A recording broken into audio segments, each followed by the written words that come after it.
नमस्कार, मैं आरब सिंह और आप देख रहे हैं पॉलिटिकल पंचायत। देखिए, राजस्थान की राजनीति में अभी सियासी गलियारों में बड़ी हलचल है। हलचल की वजह ये है कि जयपुर जो कि बड़ा शहर है, यहाँ से सियासत शुरू होती है। वहीं पर कांग्रेस ने अभी तक अपने जिलाध्यक्ष की जो है घोषणा नहीं करी है।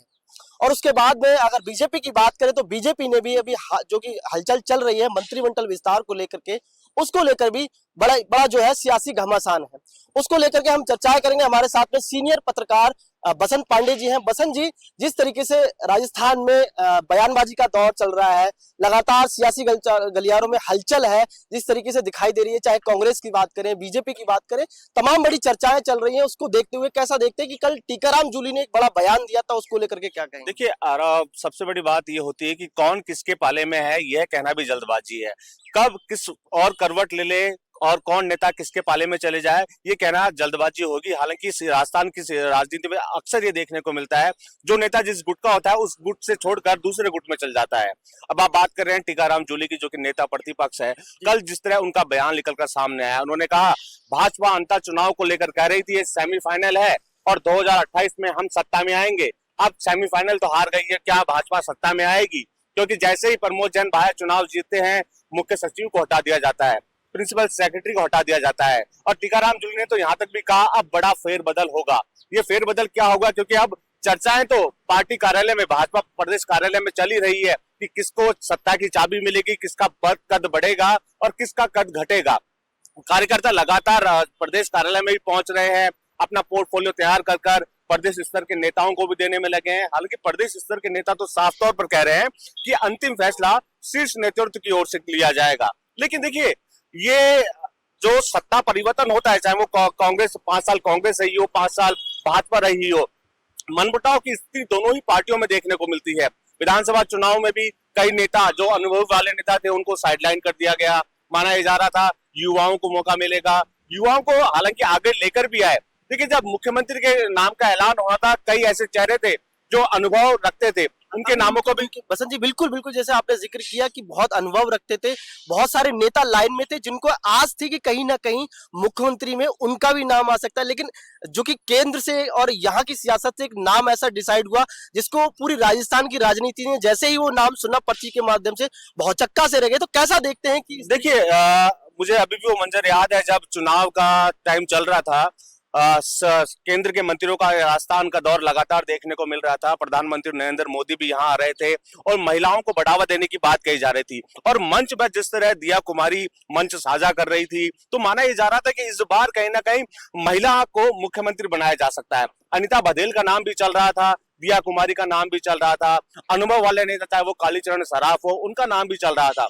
लेकिन इन सबको साइड में करते हुए भाजपा ने अंतिम पंक्ति में बैठे व्यक्ति को मौका दे दिया। हालांकि वसुंधरा राजे की यूं कह सकते हैं कि ना विधानसभा चुनाव में चली, ना लोकसभा चुनाव में, लेकिन वसुंधरा राजे कद्दावर नेता है, राजनीति का अच्छा खासा अनुभव रखती हैं, तो ये कहना जल्दबाजी होगी कि उनको साइडलाइन कर दिया। क्योंकि वसुंधरा राजे अंतिम समय में कमबैक करती है और जब कमबैक करती है तो पूरा कारवा जो कि अलग अलग गुटों में बटा है, उनकी रैली में शामिल हो जाता है। अब वसुंधरा राजे हालांकि अंतर चुनाव में भी लगी थी, लेकिन यहाँ पर भी गुटबाजी साफ तौर पर देखने को मिली थी। अब वसुंधरा क्या वापस कमबैक करेगी? क्योंकि अंतिम समय, अभी 2 साल का समय बीता है, अब कांग्रेस आरोप भी लगाने में लगी है। बसंत जी, मैं आपकी बात को रोकता हूं। जैसे भी आपने वसुंधरा राजे का जिक्र किया, वसुंधरा को लेकर के कल अशोक चांदना, कांग्रेस के बड़े नेता, हिंडोली से विधायक है, उन्होंने कल जो कि प्रमोद जैन भाया की शपथ ग्रहण के बाद विधानसभा से बाहर निकले, उन्होंने एक बड़ा बयान दिया था। जब उनसे सवाल किया गया था अपनी ही पॉलिटिकल पंचायत में, मैंने उनसे जब सवाल किया कि भाजपा के तमाम बड़े नेता, दिग्गज नेता वहां पर मौजूद रहे, अंता में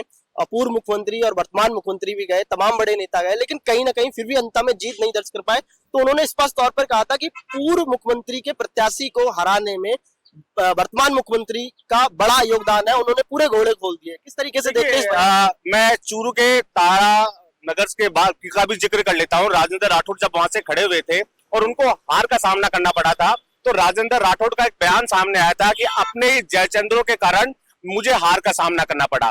यानी कि पार्टी में अभी भी जयचंद्र है जो है अलग अलग गुटों में बटे हुए हैं और अपने नेता को हराने में लग जाते हैं। और यही स्थिति यूं कह सकते हैं कि अंता उपचुनाव में देखने को मिली।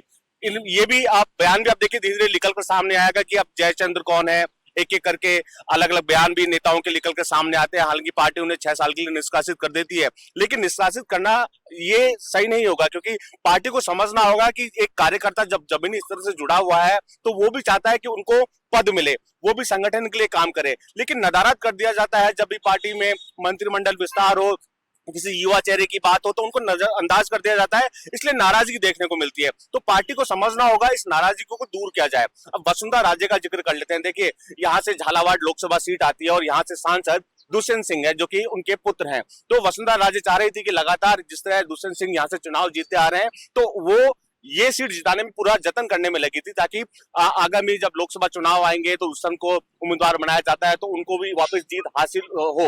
लगातार उनकी ओर से रैलियां भी की गई, जनता का मन भी टटोला गया, मुख्यमंत्री भजनलाल शर्मा भी गए, कई जो प्रदेश स्तर के नेता थे वो भी गए, लेकिन हार का सामना करना पड़ा। अब हार का सामने का अगर हम आंकलन करें, देखिए पूर्व के 5 चुनाव का अगर जिक्र कर ले, कांग्रेस के जीत का आंकलन जो आंकड़ा था वो 34 से 35,000 के बीच में था, और भाजपा के जीत का आंकलन जो आंकड़ा था वो 5 से 6,000 के बीच में था। तो ये गैप काफी लंबा था। इस गैप को देखते ही जो राजनीतिक जानकार हो, राजनीतिक विश्लेषक हो, उनका साफ तौर पे कहना था कि जीत का अंतर बहुत ज्यादा है। प्रमोद जैन भाया पूर्व में चुनाव में काफी बड़े अंतर से जीते थे, तो ऐसे में ये अंतर कम करना एक टेढ़ी खीर होगी। हालांकि जो नरेश मीणा को लेकर भी कहा जा रहा था कि नरेश मीणा खेल बिगाड़ सकते हैं कांग्रेस का, लेकिन देखिए एक भीड़ जुटाना अलग बात होती है, भीड़ को वोटर में कन्वर्ट करना अलग बात होती है। नरेश मीणा ने भीड़ जुटाई थी लेकिन वो वोटर्स में कन्वर्ट नहीं हो पाई। प्रमोद जैन भाया जीत गए, मोरपाल सुमन को हार का सामना करना पड़ा। अब भाजपा कह रही है मंथन किया जाएगा। मंथन इसलिए भी करना जरूरी है क्योंकि अब मंत्रिमंडल का विस्तार कह सकते हैं कि जल्द होगा। अब क्या अनुभव को प्राथमिकता मिलेगी, क्योंकि वसुंधरा राजे गुट के ही कई नेता ऐसे हैं जिनको अभी भी साइडलाइन किया हुआ है। कालीचरण सराफ का भी हम जिक्र कर रहे थे, पूर्व में जब भाजपा की सरकार थी उनको भी मंत्री पद मिला हुआ था। अनिता बघेल जो कि अजमेर से आती है, उनको भी मंत्री पद मिला हुआ था। पुष्पेंद्र राणावत, उनको भी साइडलाइन कर दिया गया है।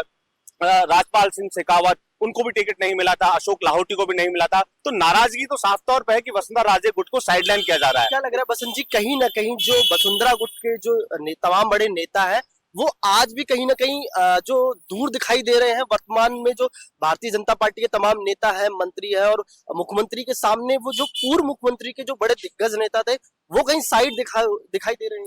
देखिए, शायद केंद्र से वसुंधरा राजे की नाराजगी चल रही है।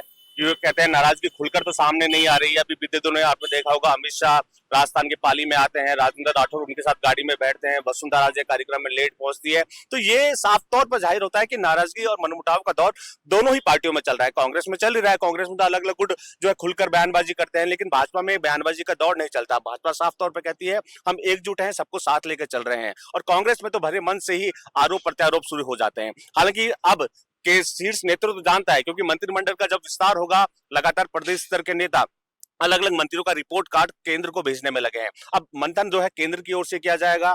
अब किसको प्राथमिकता दी जाए, क्योंकि युवा चेहरे को तो प्राथमिकता देते हुए मुख्यमंत्री बना दिया गया। अब क्या वसुंधरा को मंत्रिमंडल में वसुंधरा राजे गुट के जो नेता है, क्या मंत्रिमंडल में उनको शामिल किया जाएगा या फिर नहीं किया? एक चीज मैं यही रिपीट करने की कोशिश करूंगा कि जो बीजेपी है वो हमेशा एक्सपेरिमेंट करती रहती है, चाहे वो मुख्यमंत्रियों की बात करें। अगर हम मध्य प्रदेश की बात करें, जब नया मुख्यमंत्री चेहरा लेकर के आए, मोहन यादव को लेकर के आए, हरियाणा में उन्होंने नया प्रयोग किया, राजस्थान में भी नया प्रयोग किया। तो क्या लग रहा है कि राजस्थान की भारतीय जनता पार्टी में जो मंत्रिमंडल का अब जो विस्तार होने वाला है कभी भी हो सकता है, तो क्या नया एक्सपेरिमेंट हो सकता है? नए मंत्रियों को, युवाओं को अगर मौका दे सकती है कि भारतीय जनता पार्टी? देखिए, सबसे पहले जो अंदर खाने से खबर निकलकर सामने आ रही है, माना ये भी जा रहा है, चर्चा ये भी चल रही है कि राजस्थान में गुजरात मॉडल पर काम किया जा सकता है। सभी मंत्रियों के इस्तीफे लिए जा सकते हैं और कुछ एक मंत्री जो लगातार बेहतरीन काम कर रहे हैं उनको वापस मौका दिया जा सकता है। लेकिन खबर ये भी निकल कर आ रही है कि जो सत्ता में बैठे मंत्री हैं उनमें से 7 से 8 मंत्रियों की छुट्टी हो सकती है, क्योंकि उनके काम का जब ब्यौरा निकाला गया तो काम में वो जो है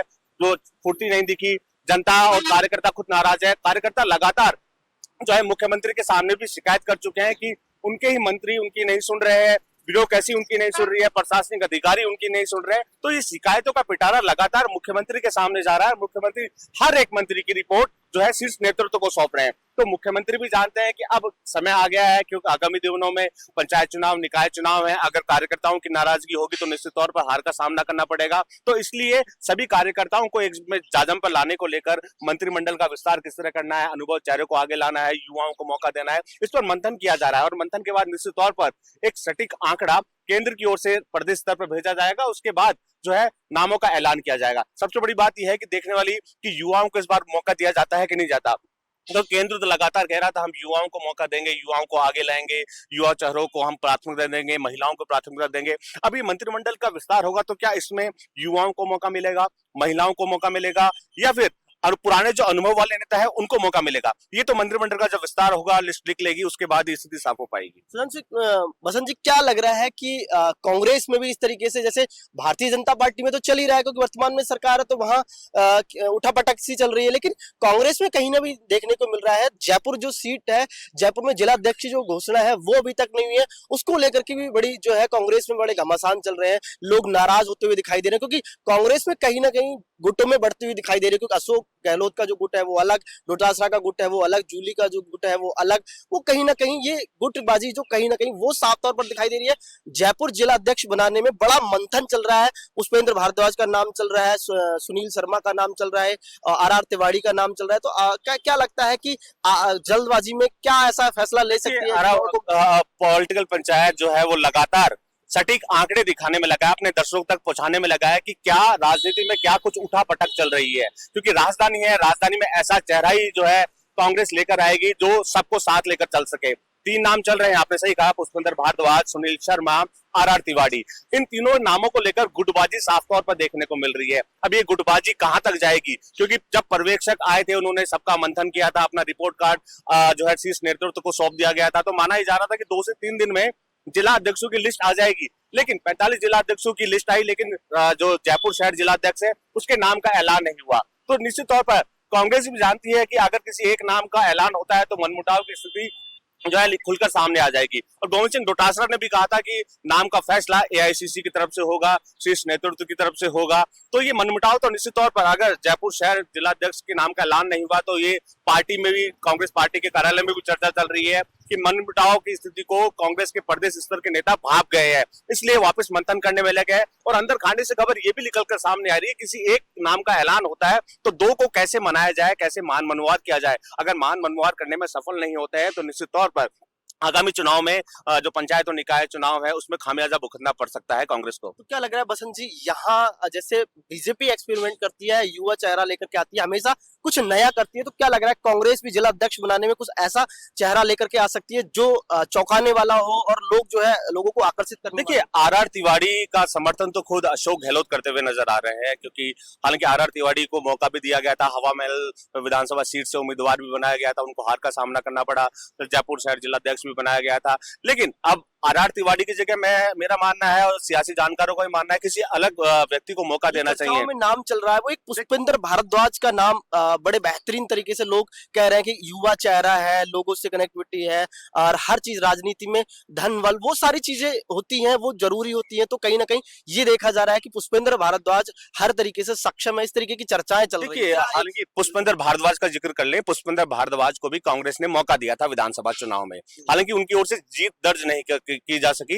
हालांकि पुष्पेंद्र भारद्वाज की अगर बात करें, वो लगातार जो प्रदेश स्तर के कार्यक्रम होते हैं, चाहे वो धरना प्रदर्शन हो, मीटिंग हो, क्या कोई जिम्मेदारी हो, उसे बखूबी निभाते हैं। अब दूसरे व्यक्ति की बात कर लें, सुनील शर्मा की। हालांकि सुनील शर्मा जो है काफी लंबे समय से कांग्रेस से जुड़े हुए हैं और उनको मौका दिया गया था लोकसभा चुनाव में, लेकिन जिस तरह मनमुटाव हुआ तो उन्होंने चुनाव लड़ने से मना कर दिया। तो नाराजगी सुनील शर्मा की भी प्रदेश स्तर के नेताओं से है। तो निश्चित तौर पर शायद सुनील शर्मा को भी कांग्रेस मौका दे सकती है और उनकी नाराजगी दूर कर सकती है। तो देखिए, तमाम वो चीजें थी जिन पर हमने एक मंथन किया कि कहीं ना कहीं राजनीति सियासी गलियारों में हलचल सी हो रखी है। राजस्थान में जिस तरीके से जो विवादों का जो एक रूप है वो तैयार हो चुका है, खड़ा हो चुका है, एक दूसरे पर बयानबाजी हो रही है, और उसके बाद में कहीं ना कहीं जैसे जिस तरीके से भारतीय जनता पार्टी हमेशा से कुछ ना कुछ नया करने की सोचती है, एक्सपेरिमेंट करने की सोचती है, क्योंकि मंत्रियों का जो रिपोर्ट कार्ड है वो कहीं ना कहीं 7-8 मंत्रियों का जो रिपोर्ट कार्ड है वो कहीं ना कहीं डाउन गया, उसको लेकर के